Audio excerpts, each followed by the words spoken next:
Real Property Valuation Assessment Reform Act o yung RPVARA, ilang bilyon na po yun, no?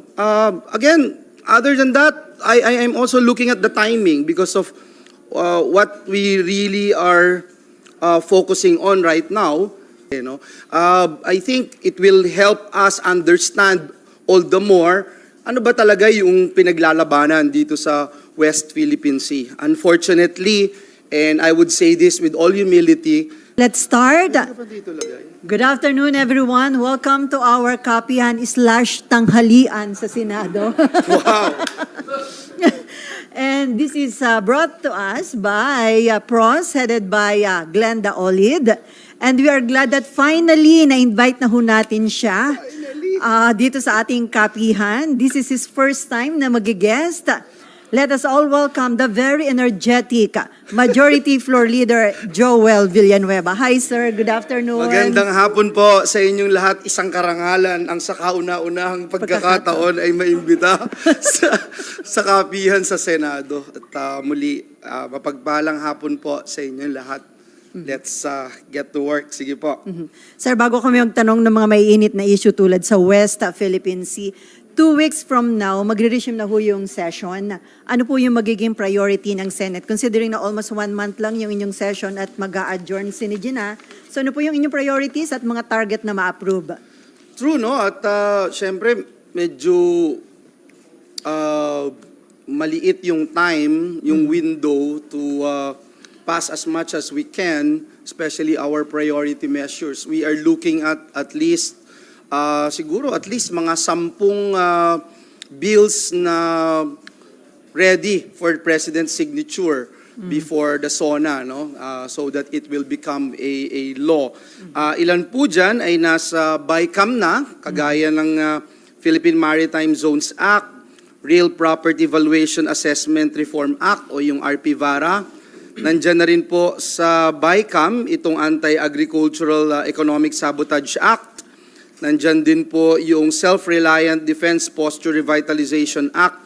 So, yun po yung mga nasa BICAM, and then itong mga priority measures na we wanted to pass before the SONA ay ito pong PENCAS, itong Philippine Ecosystem and Natural Capital Accounting System.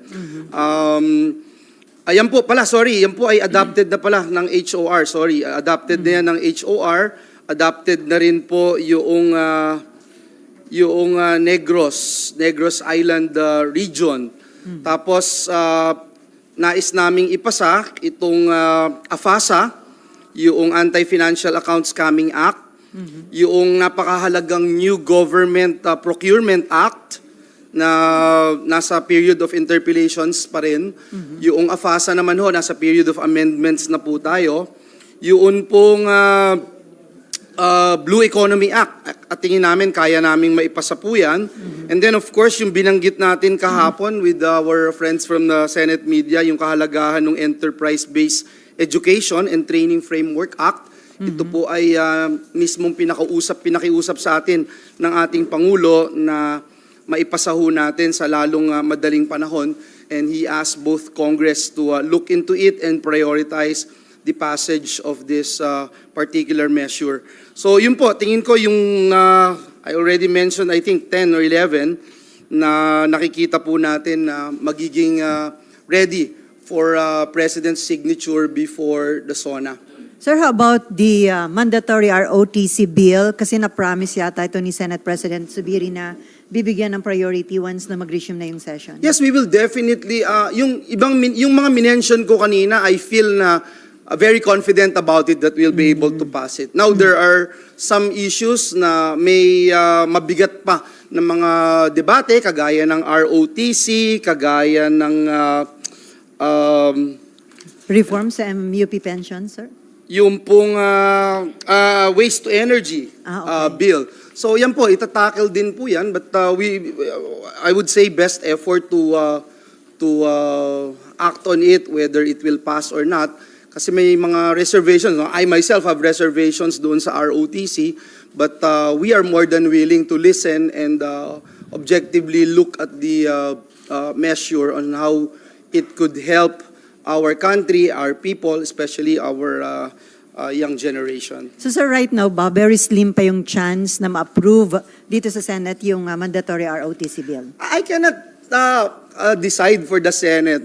I think each one of us by now, you are all aware na each one of us have their own advocacies, have their own concentration on what we wanted to focus on, especially with the limited time that we are going to debate on this particular matter. For me, ang issue ko lang naman, reservation ko, yung cost una, di ba? Kasi doon sa nakaraang pagdinig, sinabi doon sa mga pagdinig dito sa Committee on National Defense na yung cost for 2023 to 2026, Phase 1 to Phase 5 will incur 61.2 billion pesos.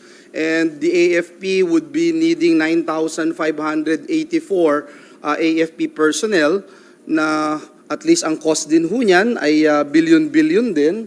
Looking at the salaries, for instance, 9,584, nagbigay sila ng salary of averaging about 100,000 a month. Ilang billion na po yun, no? Again, other than that, I am also looking at the timing because of what we really are focusing on right now.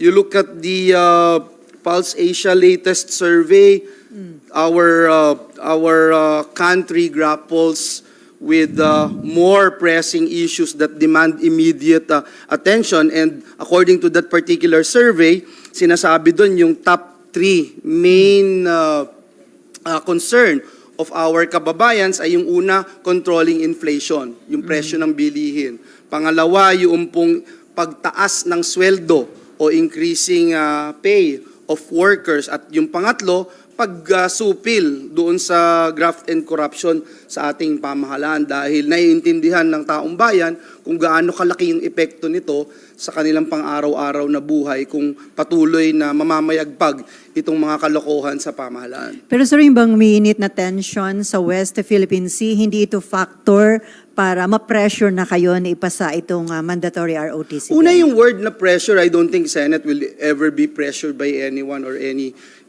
group of or organization per se. No? I think it will help us understand all the more ano ba talaga yung pinaglalabanan dito sa West Philippine Sea. Unfortunately, and I would say this with all humility, na ang dami nating naririnig, nakakalungkot na kapwa natin Pilipino, iba-iba yung sinasabi. Para bang wala tayong baseline truth, ano ba talaga yung sa atin. Lagi nating naririnig, for instance, yung salitang EEZ o yung Exclusive Economic Zone. Pero ilan po ba sa atin talaga yung nakakaintindi ng EEZ? Ilan po ba sa atin talaga yung nakakaintindi nitong nakaraang paglabas ng arbitral ruling na nagsasabing atin nga ang West Philippine Sea. Yung ba yung Exclusive Economic Zone, alam po ba ng taong bayan, malinaw po ba sa atin lahat na yung arbitral ruling at yung part ng ating EEZ, kasama po yung Ayungin Shoal, kasama po yung Scarborough Shoal, napakalinaw po nun. Dapat wala ni isa sa atin na Pilipino na magsasabing, hindi pa tapos yan, or questionable pa yung claim na yan. Dapat ngayon pa lang i-reject natin yun. Kasi kahit sino pa ho tayo, no? And again, I'm talking with all humility. Dapat magkaisa po tayo. Hindi na natin kinu-question itong arbitral ruling, itong EEZ. Kailangan ituro ito sa ating mga estudyante. Habang nire-recite natin yung Panatang Makabayan, habang pinag-aaralan natin yung ating yaman tubig ng ating bansa, yung pinag-aaral natin ng ating mapa, yung NAMRIA, dapat easy to understand na ito'y parte ng ating exclusive economic zone na pagka mula doon sa ating baseline, merong 200 nautical miles ay pag-aari ng Pilipinas. Ganun ho kasimple. Dapat lahat tayo, we are united on this. Kung mag-aaway-away tayo sa harap nung kung sino man, wag na ho natin gawin. Pwede tayong mag-usap na tayo na lang bilang mga Pilipino. Because for all you know, China is on top of all this at ito'y parte ng kanilang estratehiya. nalulungkot nga po ako kasi as I speak right now, before I came here, ang dami yung nagtatanong sa akin, what do you say about this so-called gentleman's agreement? Anong gagawin natin, etc. Imbestigahan ba ng Senado? Or yung word na imbestigahan, parang merong kagad tayong kalaban na kapwa natin Pilipino. Why don't we unite on this particular matter once and for all? For all you know, this is all part of China's strategy. For instance, the so-called gentleman's agreement. No one believes it is binding. I mean, all of us knew that it's void, null and void to begin with. And can you imagine yung China, the Chinese government, hindi ba nila alam to? Are they that naive na hindi nila alam na pumapasok sila sa isang so-called agreement na hindi naman mapapatupad, na hindi naman ma-honor? Granting without admitting that there's indeed a gentleman's agreement. Do you think China is that ridiculous and,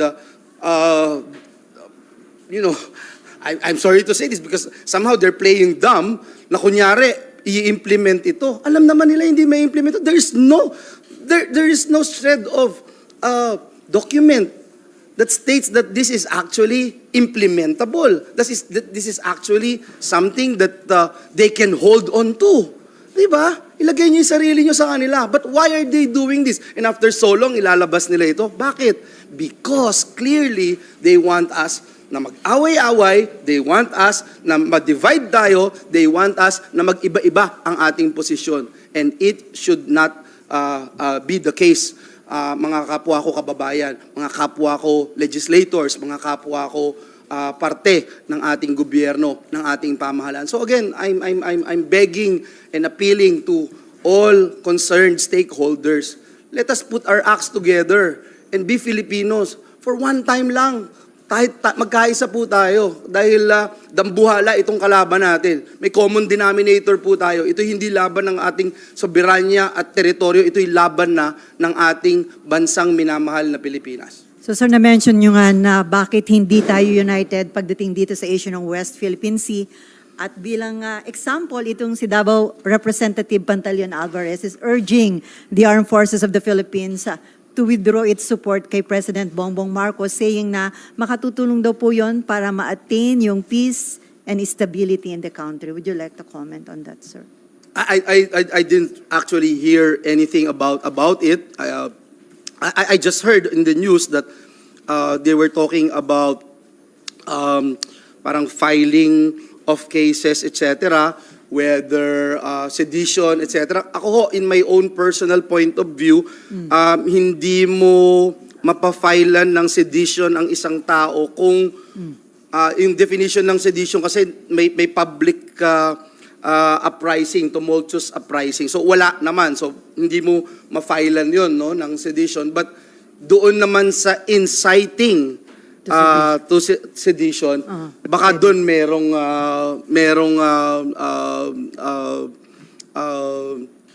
may bearing yung sinasabi niyo, no? So that's all I can say, but again, I don't want to belittle what I said earlier as to why we should be united in all of this, especially with the talks and issue of the West Philippine Sea. We can debate on ROTC, we can debate on Chacha, we can debate on economic provisions of our Constitution.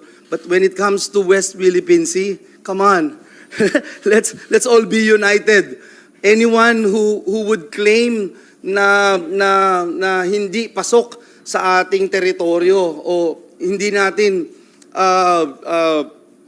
parte ng Pilipinas, ang Ayungin Shoal, ang Scarborough, hindi tayo dapat manahimik dito, hindi tayo dapat magkaiba ang ating pananaw dito sa mga usapin na ito. Sir, yung panawagan ni Congressman Pantaleon Alvarez, mukhang dahil hindi siya kontento, hindi niya gusto the way na hinahandle ng Pangulo yung usapin sa West Philippine Sea. Kaya ba sa tingin nyo, tama naman yung handling ng Pangulo?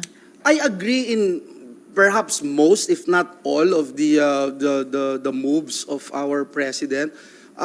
Wala tayong makuhang malinaw at matapat na posisyon mula sa bansang China when it comes to these talks, these issues. And we can see with our very eyes how they are bullying our ships. Imagine that idea of removing our Sierra Madre doon sa ating sariling teritoryo. Yung pagpasok nila, labas-masok nila sa ating exclusive economic zone, labas-masok nila sa ating teritoryo na hindi ito pinagtatalunan kung kanino. I think for me that's a blatant show of bullying sa ating maliit na bansang Pilipinas. Kung kaya't wala tayong ibang choice kung hindi pumunta at magsumbong sa ating mga kaibigan, sa mga higanting malalaking bansa gaya ng China. At nandyan nga po ang Amerika, nandyan ang Japan, nandyan ang mga ilang bansa sa Europa, nandyan ang Australia. So I don't see any wrong doing on the part of the president to ask for help. And more than anything, I think yung lacking na nakikita ko is that a master plan, a real master plan as to how we would like to handle everything at the end of the day. Ano ba talaga yung main goal natin, no? And this is definitely more than foreign policies or territorial disputes, but as a nation, what do we really want to accomplish? Sino ba yung tumitimon dito, 'di ba? Ano bang talagang plano natin? I saw this when we were in IPU, in different international forums. You know, sometimes naiinggit ka pag nakakakita ka ng bansa na lahat ng leaders nila in international fora, pare-pareho yung sinasabi. Iisa lang yung tono nila. Hindi sila tumataas ng tono. Pagka sinabi nilang Broadway yung music nila, yun lang ang kakantahin nila, puro Broadway. Walang magra-rock, walang magja-jazz, walang magpapatugtog ng alternative or slow rock. Ano lang sila? Broadway songs lang. Kasi lahat, yun na sila eh. And to come to think of it, there are some countries na nakita ko din with my own eyes na mataas din yung political tension nila, magkakalaban sila. But when it comes to fighting for their country in international forum, talagang makikita mo iisa yung tono nila. So that's what I've been asking for. And I think it will happen kung meron talaga tayong, yung nakakalungkot kasi pag sinasabi na, okay, the president, we understand, is the architect of our foreign policy. And now, you replace the president after 6 years, and then you have another foreign policy, di ba? Pero sana may baseline tayong lahat eh. And I think we can start with the baseline truth. What is really ours when it comes to our territorial waters, our maritime zones? Sir, balikan ko lang yung panawagan na mag-withdraw ng suporta kay PBBM. Doon pa rin siya. Pwede ba ito maka-destabilize sa Administrasyong Marcos, or confident ka na professional enough ang AFP at hindi magpapadala sa ganitong pang-uudyok sa kanila? It always depends on what's happening, no? Baka I am giving benefit of the doubt to Congressman Alvarez. He's a good friend of mine. But I also believe that our men in uniform are professionals. AFP is a professional organization, and they know their purpose. They know why they are here, and ano yung trabaho nila at yung loyalty nila syempre sa taong bayan. At dahil full ang suporta ng taong bayan sa ating Pangulo, nandun din yung suporta nila as mentioned by the AFP Chief of Staff. So I believe in our military, I believe in our government, and I would just say na still maraming challenges, no? And maraming institutions ang tinatry ngayon, maraming agencies, departments of government, tinatry kung gaano sila kagaling, kung gaano sila effective as a government institution, a government agency, a department in the government. But mas tiwala ako sa AFP kesa dun sa ilang ahensya ng pamahalaan na ngayon ay sinusubok. Sir, welcome po sa inyo yung nangyari na naval or maritime activities between the Philippines, US, China, Japan and Australia. At tapos nasundan yun ng trilateral meeting. Ngayon, meron din pong plano na expand ho yung balikatan exercise. Isama na doon sa balikatan exercise Japan, ang no? Japan. Yeah. Yung po ba yung magandang development, sir?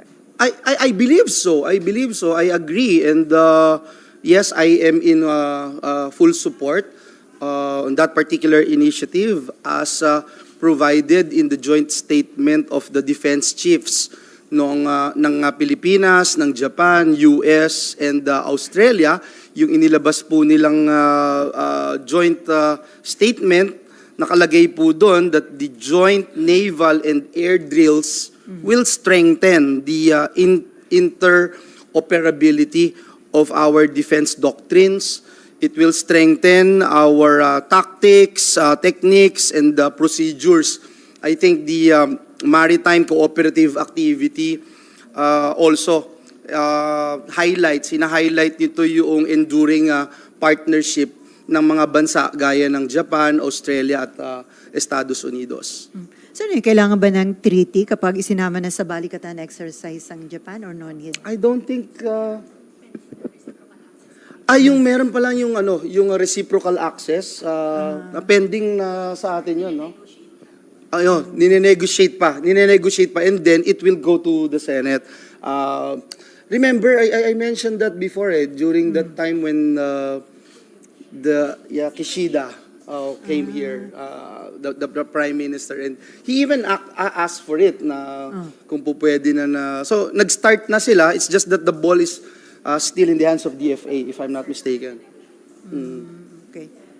So yun, we support that. We support that reciprocal access agreement. Pero hindi kaya makaprovoke ito sa China, sir? No, kasi we are enhancing our defense system. We are preparing ourselves to any eventuality. I think it's important. Parang pag nagkaroon ka ng sasakyan, di ba tinetest drive mo?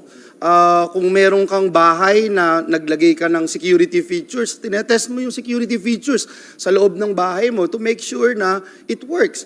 Kasi minastosan mo to, binibigyan mo, kinakapacitate mo yung military mo para matuto sila at gumamit ng mga makabagong equipment, armas, etc. So you have to practice it. You have to know na it works and it's your strategies, your system is actually working. Question from beautiful Ma'am. Hi, sir. Hi, sir. Yung pong reciprocal access agreement, sir, ano pong nilalaman nun? It's more of exchange of mga good practices. Yung of course kasama din diyan yung binanggit sa atin nung and I don't want to preempt the announcement of the equipment and other grants that they will give us. Part yun if you recall, nung nagpunta kami doon nila Senate President Zubiri, na pag-usapan ito, may mga ilang sinuggest tayo on our end, and then yung mga AFP personnel din na mga pupwede nilang magawa at ma-access doon sa mga sistema na kanilang ini-implement sa kanilang bansa. Malaking bagay yung napunta kami doon, yung if you recall yung tension noon with North Korea. So may mga sinabi sila sa amin na executive information no na talagang what is working for them and they can only share it with their allies. Sir, medyo allergic po kasi yung mga tao kapag military bases yung pinag-uusapan, True. access to military bases. Ito po ba, sir, magkakaroon din sila ng access sa military bases natin if this is ratified? Depends, no? Depends kung ano yung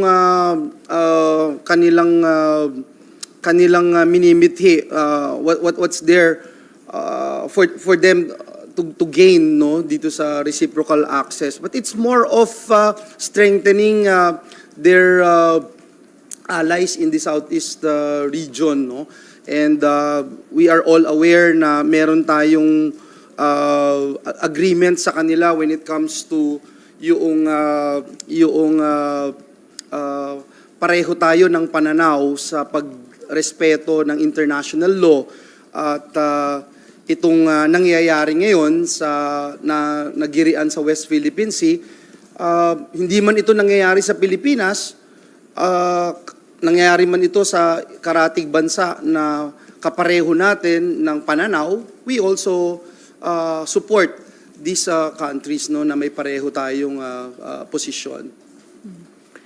Okay, ma'am, no more.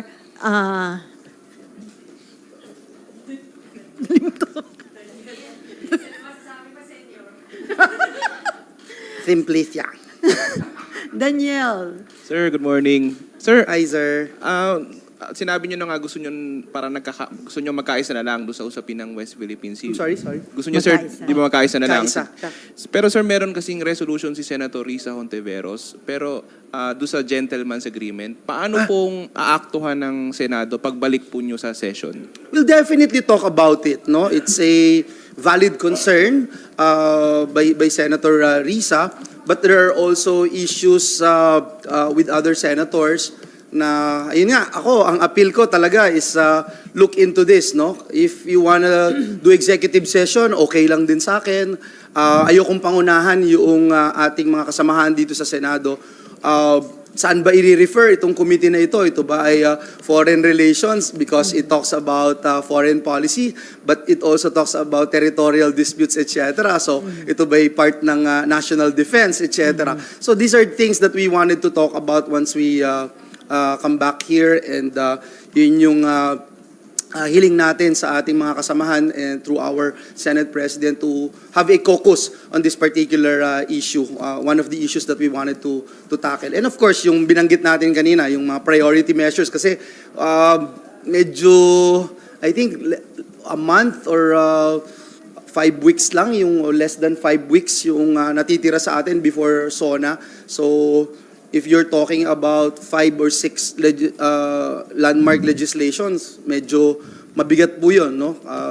Yung kailangan talaga na itackle mo, yung ngayon nandyan na at least in the period of interpellations and debates already on the floor. Kasi yung iba na priority measures which are still in the committee level, medyo mahirap itackle yan at sabihing may pag-asang pumasa before the State of the Nation address. Pero sir, considering na national security yung involved dito, Yes. dapat daw ba sa isang public hearing i-discuss yun tungkol dun sa... That's something that we should talk about, and you are right. It's a part of national security, as we mentioned a while ago, and I think it's very clear, it's crystal clear na yung mga nangyayaring gulo tungkol sa West Philippine Sea ay may kinalaman dyan yung kalaban natin sigurado. Pinag-aaway-aaway tayo, habang nagsasalita tayo ngayon sa harap ng camera, alam natin na may mga nakikinig po dyan, alam natin na ang bawat galaw ng pamahalaan pinagmamatyagan at yun nga ang nakakainggit sa kanila is lahat. If you do this, may strategy na sila. If you take this path, may strategy na sila. So, I pray na meron na rin tayong ganun, no? And who knows, mas maganda na meron na tayong ganun na siguro hindi lang natin alam. But importante that we are united in this particular issue. Again, let's talk about anything, debate about anything. We can agree to disagree with anything, but not on the West Philippine Sea. Sir, klaruhin ko lang kanina yung sinabi niyo dun sa propaganda. Tingin niyo, sir, propaganda lang talaga ng China yung itong gentleman's agreement? I really believe so. I really believe so that it's just a plain, simple propaganda of the Chinese government. And look at the ambassador, di ba? Kung ano-ano na naman yung sinasabi niya, di ba? Na may 1, 2, 3 na naman siya. Come on. This is not the first time that we caught him lying, di ba? And that's why we were saying na dapat palitan siya, ibalik siya doon sa Beijing. So ako, wala akong kaduda-duda that this is part of their plan. This is part of their strategy. So let's not fall into their traps. Pero ano ba nangyayari, sir? Well, we are somehow falling into the trap of this bullying nation. Lahat nagsasalita na I mean, lahat biglang naging eksperto, no?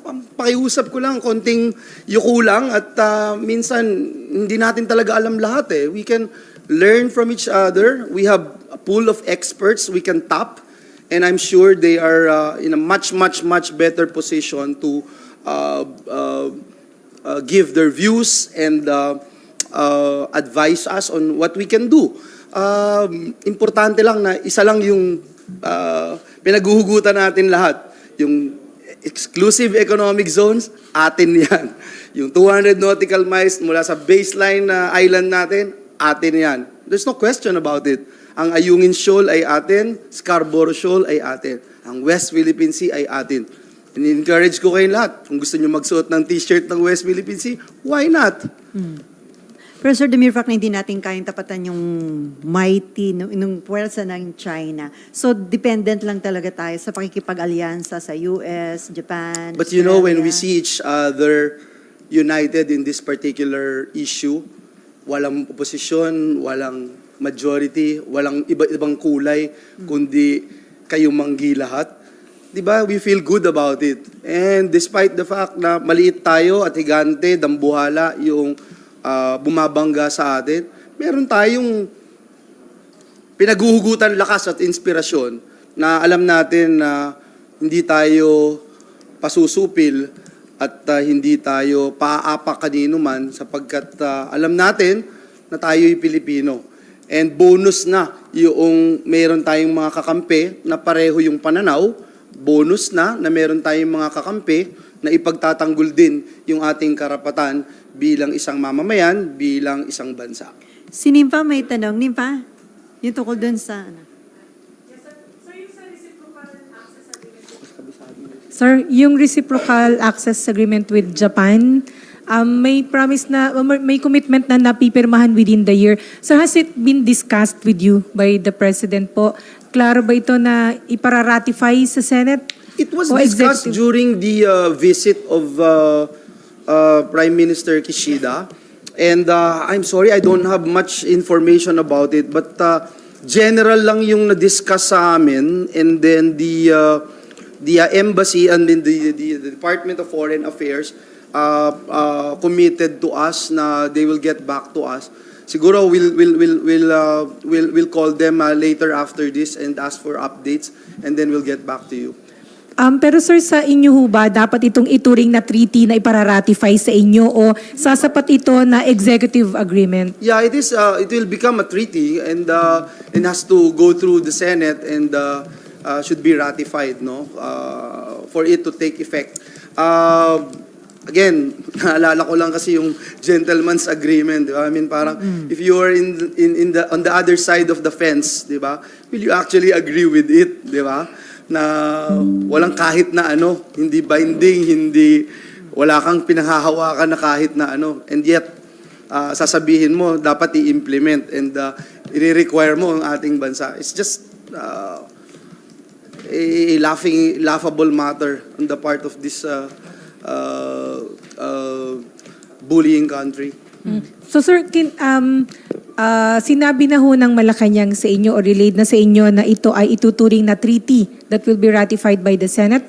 Yeah, it is. Treaty, Yes, okay. it is. Yes, Aha. we got that from the executive. Yes. And target, sir, within the year, yung ratification. Yeah, within the year, definitely. Akala ko within the.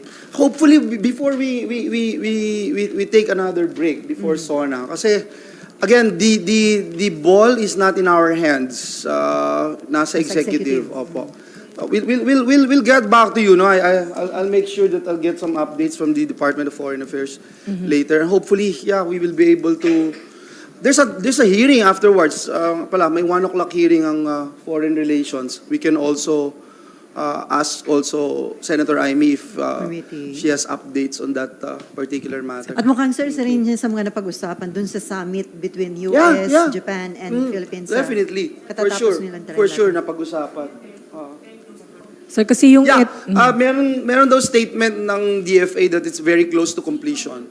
Ang Pangulong Bongbong Marcos also made mention that it's very close to completion. Kaya siguro yan na-announce nila Yeah. na magkakaroon ng... Yeah. So, So, kasi hopefully before SONA, we'll be able to ratify. If there are no...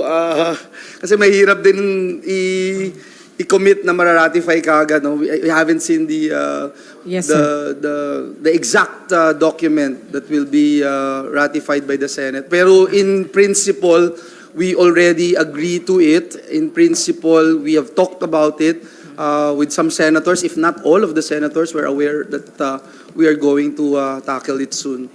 Sir, kasi I asked, kasi yung EDCA, executive agreement siya na nakaangkla lang doon sa treaty na Yeah. VFA, di ba?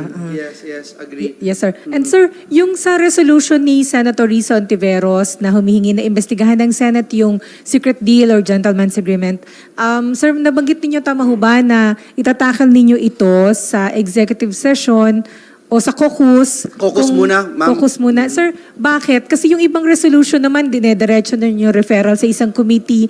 Anong significance or anong sensitive dito? Well, una, there are senators with some concerns, no? And obviously, with what is happening and ganun naman in any setup ng isang institution gaya ng Senado, kung may mga concerns yung ating mga kasama, we talk about it. And at the end of the day, kung ang majority will decide to push through with the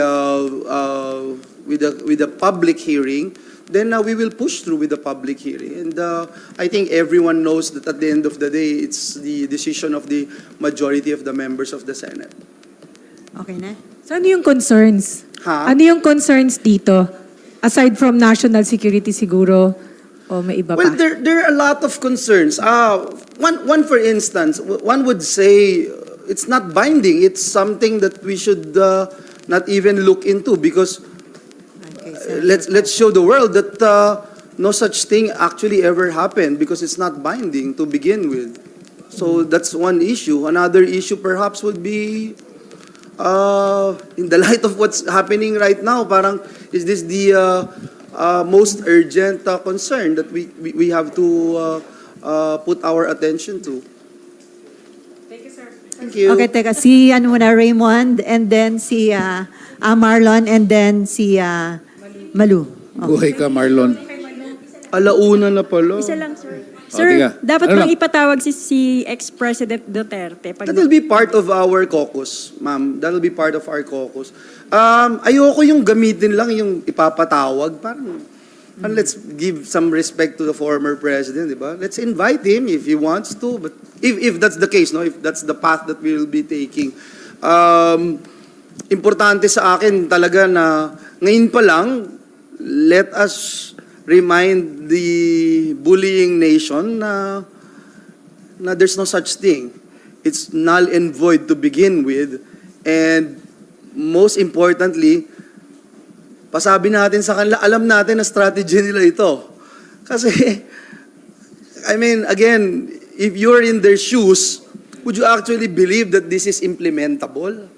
Would you actually believe that this is actually a binding agreement na wala kayong kahit na anong dokumento, walang kahit na anong, parang walang testigo, kayong dalawa lang. Pwede ba yun? Parang, So sir, the mere fact na ang Foreign Affairs Secretary nun, Senator Alan Peter Cayetano, so sa caucus ba tatanungin yung Senator Alan? well, we should, I think, and you know, there are some issues before na si Senator Cayetano would tell us what really transpired. And honestly, nagugulat din kami na, uy, hindi natin alam yan. No? We have never heard about this, etc. This what happened, etc.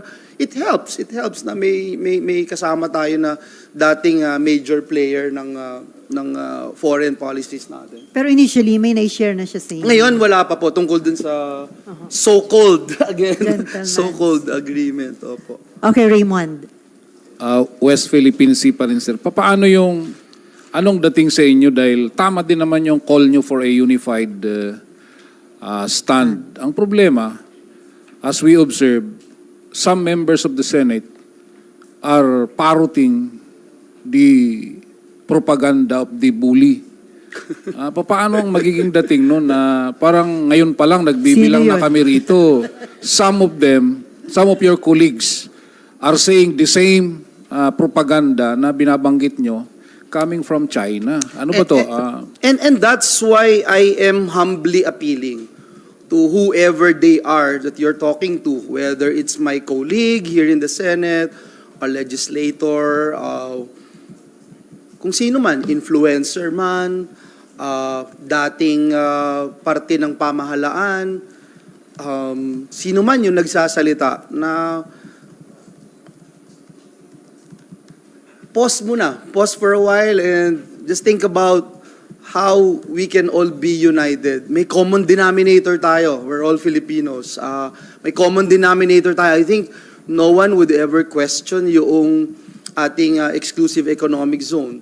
No one could ever question and say na disagree sila doon sa naging arbitral ruling.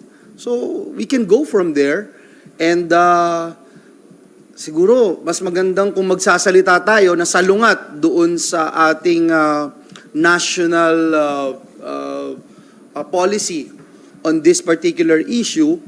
Siguro mas magandang ipasabi na lang natin, not in public, no? Na meron tayong ganitong idea, baka po pwedeng ganitong track ang tahakin natin.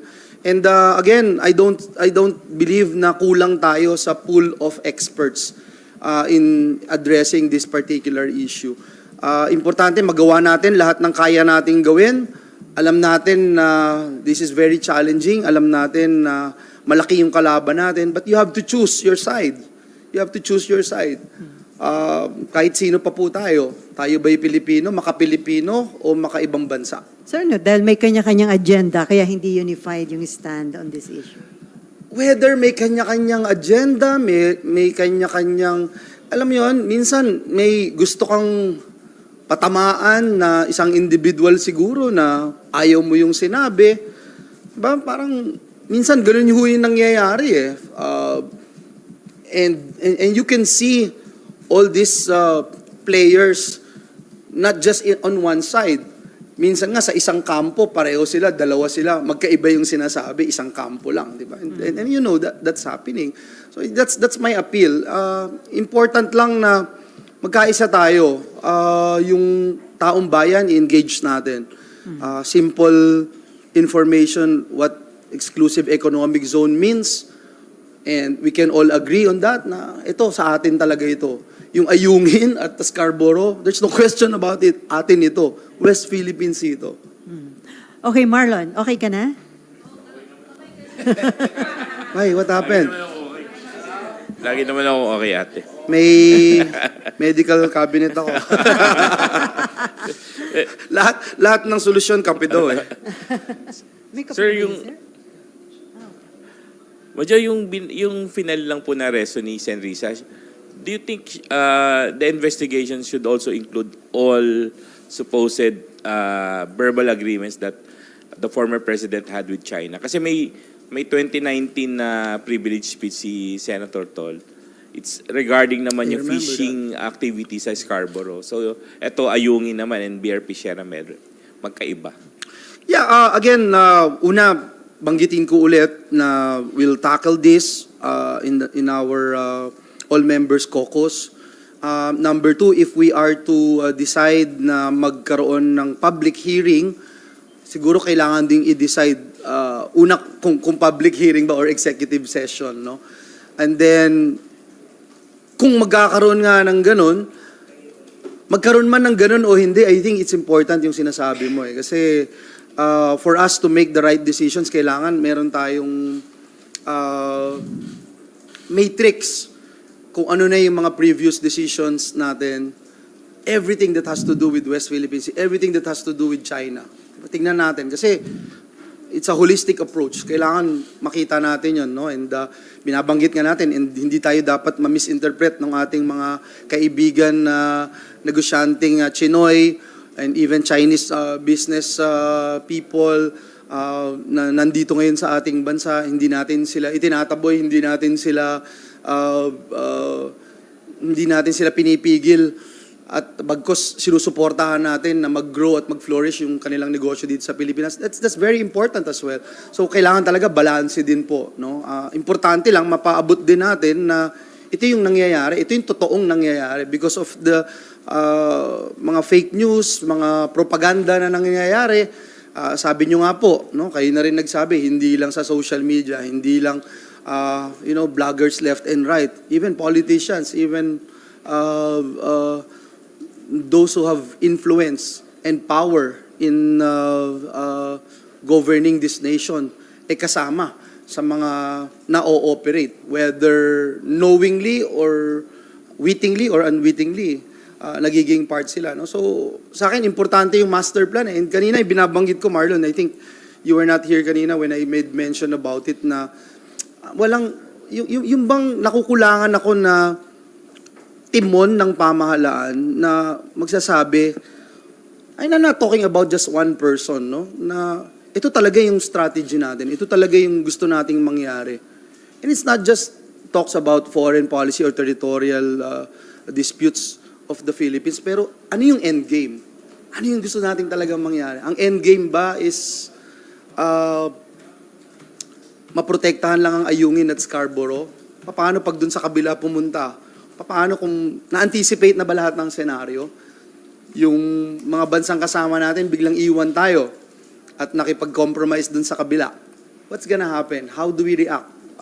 These are the things na I wanted to be clear about and have that confidence na pag natulog ako sa gabi, alam ko na handa ang pamahalaan natin. Sir, is there a need for the President to call a summit? Kasama na yung mga, para isama yung mga kumukontra dun sa policy niya to discuss kung ano ba yung binabanggit niyo na unified agenda or policy about WPS. I'd love to hear the President doing that, pero wag na lang siguro yung sa publiko.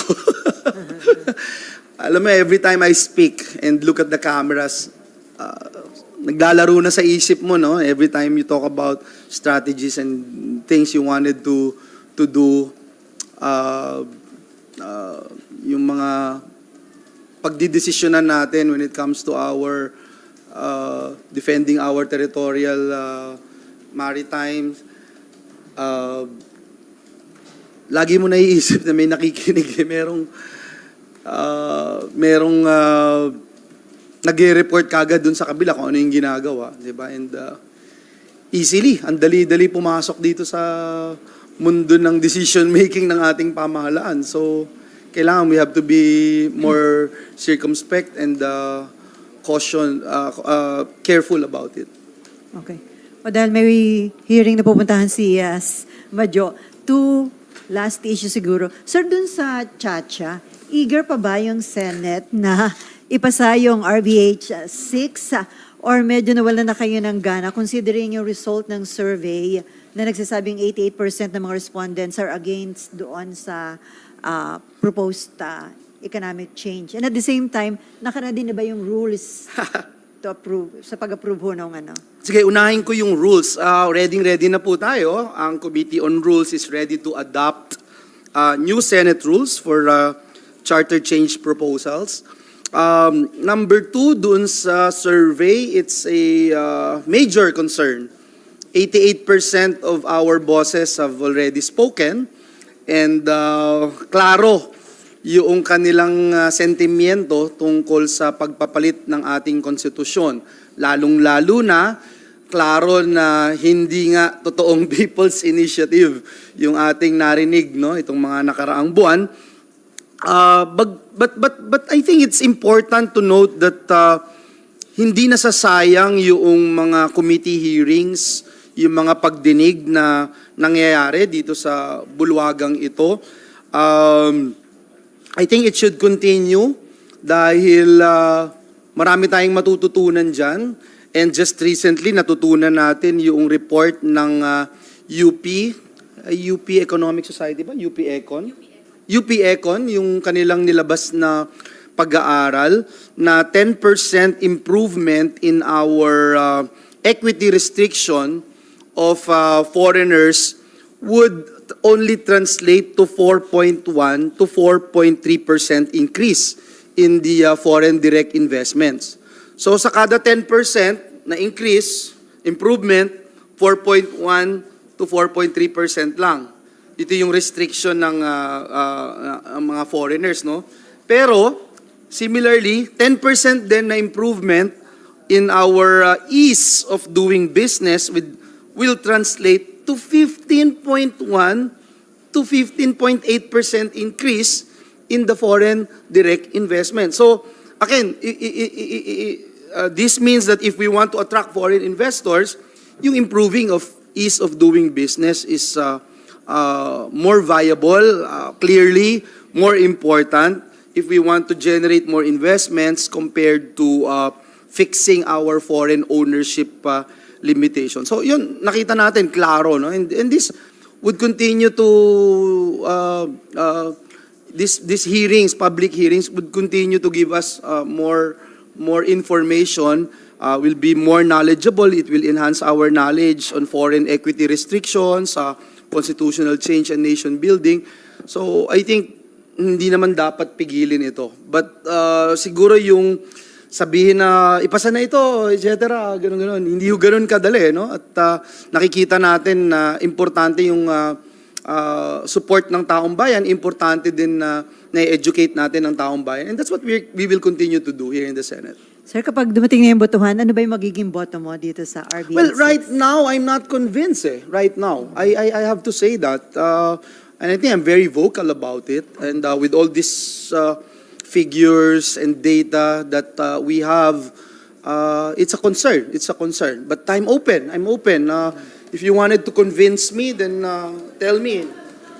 Give me some convincing studies that says it is the only way to attract foreign investments. Or baka kasi hilaw pa sa ngayon, no, ang nakikita ko. But again, I'm open to discussions. And that's why I wanted to attend hearings and continue to learn from it.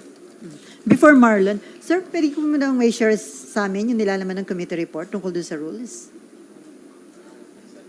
Yeah, do we have it? Wala po sa amin, but I can... Mahirap Briefly. yata muna, baka pwedeng pakita ko muna sa mga members. Wala pang signature ng Wala mga pa members. wala pang signatures. But basically, in principle, we agreed to it during our meeting last... basta ito yung huling last 2-3 days namin dito sa Senado, nagkaroon ng pagdinig ang Committee on Rules na dinaluhan ni Senator Binay, Senator Gatchalian, Senator Tolentino, Senator Risa Hontiveros, Senator J.V. Ejercito. So, March 6 po ito at napagkasunduan namin na in principle, yung mga nais naming ilagay doon and then the Secretariat would present to us yung napagkasunduan namin and the Secretariat's now ready to present it. May ilang miyembro pa kami na wala pa ho yata dito, so we'll just make sure na okay na sila and once they already signed, I can give you a copy of it. Pero dun, sir, nakalagay yung separate Definitely, because deliberation, that's what the House rules also stated, no, yung 144 section or Rule 144. Section 144, no? So almost the same with the House rule. The same thing when you pass a bill, it goes to 3 readings and both houses voting separately. And that's nothing new. It's nothing new na hindi namin inimbento yun. No? That's what the House rules it's the same provision that the House is actually following. Okay, Marlon. Sir, saan po tatanong ko lang, saan naka-base yung rules na kinraft po ng committee sa pagtalakay ng Chacha dito sa Senate? Was it based doon sa existing ng House or based sa ginagamit sa ibang bansa or panibago altogether kayo lang yung...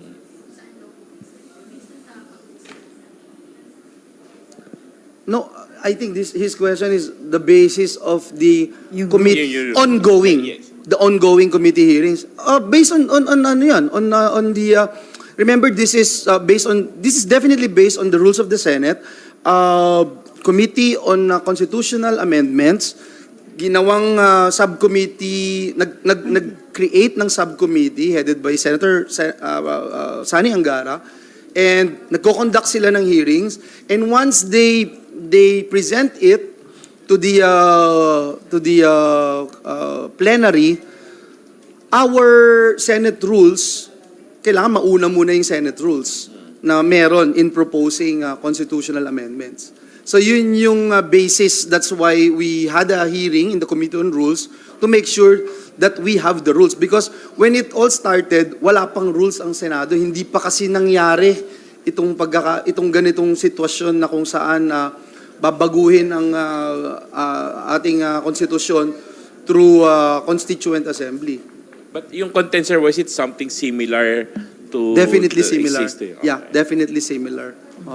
Sir, nasama ba doon kung, kasi may, di ba, may previous suggestion din yung isa sa mga kasamahan niyo na may magsusuot kayo ng parang Yeah, sino? nasama din po doon. Kasama rin po yan. Yeah. Ang cool, may cool. Kasi ang magiging ano na is if we will go to that hindi na kami as legislators but part na kami noong pag-amend ng konstitusyon eh. May ibang outfit, sir? May ibang outfit kayo? O ang May suggestion kulay. nila kay Senator Nancy ay kulay maroon. Dahil UP maroon si Hindi dahil doon sa Friday. I'm just kidding. Oh. The Oxford. But Oxford. meron talaga. Toga, like toga, sir? Part of the agreement para ma-remind din ng bawat isa na ito ay tungkol sa ang aming ginagampanang tungkulin ay hindi mga legislators kundi member ng Constituent Assembly. Sir, buti pumayag Senate Minority Leader Coco Pimentel. Sabi niya, no need na magsuot pa ng... He wasn't there. Parang toga, sir? Parang, O, toga. sir, parang toga? Or parang nung sa impeachment nung ano. Parang ganun. Basta it will definitely distinguish yung will be different, okay? Will be different from our usual work as legislators here in the Senate. May follow-up si Niva. Yes, sir. Sir, 1:30 na ba? sir, isa lang. Sir, anong gagawin ng Senate dun sa resolution? Okay, sorry. Yes, sir. So, anong gagawin ng Senate dun sa resolution of both houses? Number 7 that was adopted by the House, approved by the House and sent to the Senate na, sir. Chacha. Yun Na-transmit. din yung RBH 6 eh. So, sir, yung 7, sir, ng House, na-transmit na dito after nilang maaprubahan, di ba? Hindi ba sa COMELEC din Sorry, nila hindi yun? ko naintindihan. Sir, yung, Ninfa. di ba? Sir, yung RBH 7 is 7 RBH 6 in the Senate. Yes, sir. Yeah. Yung Sa 7 ng House, sir, na-transmit na dito kasi na-approve na nila, pinadala nila dito. So, anong gagawin doon ng Senate? Again, it's Na-transmit na ba, sir, dito? it's the same as we're treating a bill. When a bill passes in the House of Reps, pumunta po dito, di ba? We look into it, but we have we have our own version eh. So that is the case, and right now it's pending in the subcommittee of Senator Sani Angara. Ay, kung hindi ma-approve dito sa Senate, wala mangyayari. That's what Congressman Boyet Gonzales made mention in the floor of the House of Representatives. Wala kayong rules. Wala pala kayong No, it's not just we don't have the rules. Congressman Boyet stated that if the Senate does not act on the bill passed by the House, Matutulog lang yun. then nothing, it's DOA. Kumbaga, di ba? But again, I'm not saying, baka ma-misinterpret na naman ako. Lagi ako nami-misinterpret nung kabilang bahay. But, we are still hearing it. We're still learning from it. In fact, itong mga figures that I made mention, kailan ko lang ito nalaman. And I'm still looking forward to learning from the experts what we can do, how we can improve our economy if changing the constitution is really something to do with our investments, foreign direct investments na papasok sa atin or will increase dramatically because right now I don't see it happening. So unless parang pag binigay mo yung lupa, yung diba? Ayaw naman natin yun. And even the President already mentioned that he doesn't agree with that. Pero sir, yun ba yung possible na mangyari dead on arrival dito sa Senate? Everything is possible eh. Kasi you cannot even say or kahit ako sinasabi ko nga, hindi ganun kadali sabihin, ito, sigurado, papasan to. Any member of the Senate can actually say his piece. Ganito kami dito sa Senado, we listen to everyone, and we give weight to everyone's advocacy and inclination. But at the end of the day, yun nga, if you don't have the majority of the Senate supporting your call, wala ring, hindi ito magpo-flourish. No more question about Chacha? Sir, ihabol ko lang, di ba nag-file ka na resolution seeking Senate inquiry tungkol dun sa master plan tungkol sa how to address traffic? Approve ba sa iyo or kung ano kayang okay ba yung mga ginagawang aksyon ng executive at ng LGUs to address itong lumalalang problema sa traffic? Yung executive, may sinayin si Presidente na administrative order na pinagbawal nga yung wangwang, yung anumang signaling device.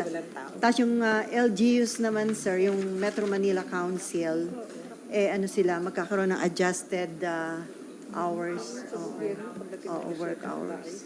Daming questions na yun. Una, yes, we already filed itong Senate Bill number 2635 or the Anti-Wangwang Act. Bago yan? Kaka-file lang po. Ito po.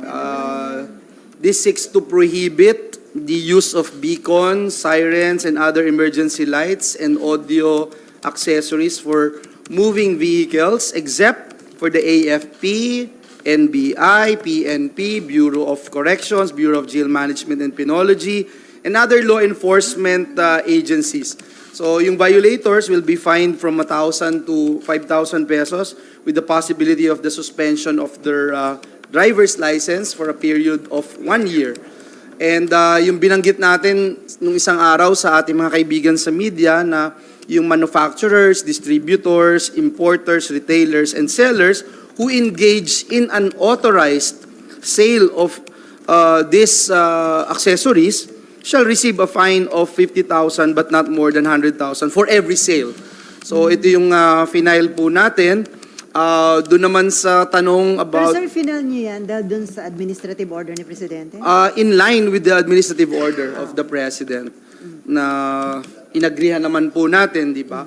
Yung doon naman po sa decision ng ating Metro Manila Council to implement yung adjusted working hours, gusto ko po muling i-pound at i-apila sa ating mga hindi lang sa ating gobyerno kundi sa private sector, yung pong work from home law, yung Telecommuting Act. Sana ho ma-consider po natin, patuloy natin i-consider. Yung CSC po memo, yung MC 6 2022 on flexible working arrangement, is still in place po yan. And we continue to encourage government agency to adopt, all agencies of the government to adopt either work from home, compressed work week, skeleton workforce, shifting, flexi time, or a combination of this as contained in the memo of the Civil Service Commission.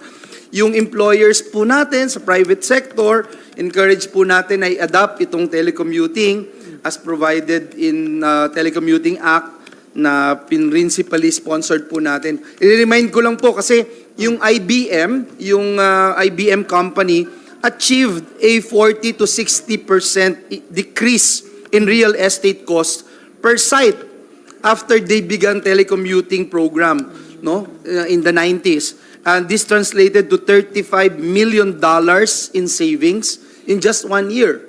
Tapos yung AT&T reduced overhead by 50% kasi yung office space nila from 12 floors na baba nila to 2.5 floors when they equip its Southwest sales, yung Southwest sales force nila with laptop computers, etc., na-reduce nila yung kanilang overhead cost by 50%. So, ang laking tulong po nito and I am hoping na yung Department of Labor and Employment din, mabigyan na tayo ng report, ano ba yung mga industriya na po pwedeng gamitin itong work from home. Ulitin ko, hindi po ito para sa lahat ng industriya, but there are some industries na po pwede yung mapakinabangan ito at pwede nating i-pound yung programang ito dahil mga employers naman result-oriented po yan at yung mga employees naman natin kung makaka-perform naman sila even at home or anywhere,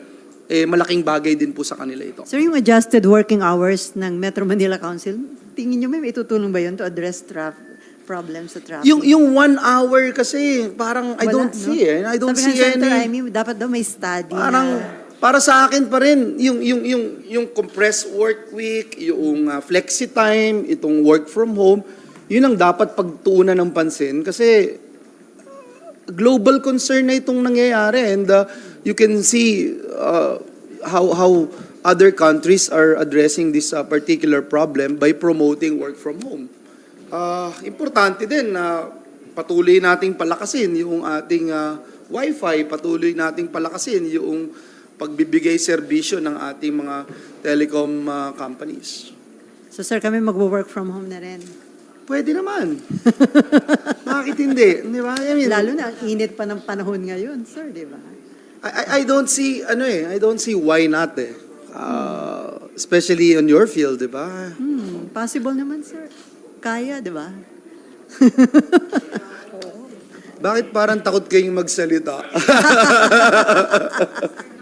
Nag-start na po yung hearing sa kabila. Oh, sige. I'm one On of that the, note, maraming salamat. Thank you so much sa Majority Floor Leader Joel Villanueva. And of course, thank you sa kanyang media team headed by Olive. Thank you so much. Taos-pusong pasasalamat sa inyong lahat, lalo na sa ating host, O na si kay Senator Win.